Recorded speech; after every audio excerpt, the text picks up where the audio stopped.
পরে বাংলাদেশে নিযুক্ত তুরস্কের রাষ্ট্রদূত ও বাংলাদেশ নৌবাহিনীর ঊর্ধ্বতন কর্মকর্তারা জাহাজটি পরিদর্শন করেন।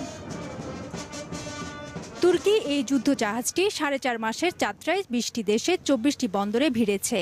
সফররত দেশগুলোর নৌবাহিনী ও দ্বিপক্ষীয় সম্পর্ক উন্নয়নের লক্ষ্যে এই যাত্রা, যার ধারাবাহিকতায় আগামী 3 দিন চট্টগ্রাম বন্দরে অবস্থান করবে।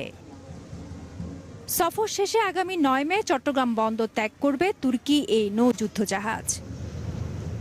বন্ধুত্ব ও সংহতিতে এগিয়ে যাওয়া বাংলাদেশ তুরস্কের সম্পর্কে দুদেশ বিভিন্ন বিপদে আপদে একে অপরের পাশে এসে দাঁড়িয়েছে। বিশেষ করে 2023 সালে ভয়াবহ ভূমিকম্পে বিপর্যস্ত তুরস্কের পাশে দাঁড়িয়েছিল বাংলাদেশ সরকার। আজ সেই দেশটির নৌবাহিনীর যুদ্ধ জাহাজ সেই বন্ধুত্বকে আরও বেশি এগিয়ে নেবে এমন প্রত্যাশা সংশ্লিষ্টদের। চট্টগ্রাম বন্দর এলাকা থেকে ফেরদৌস লিপি, সময় সংবাদ।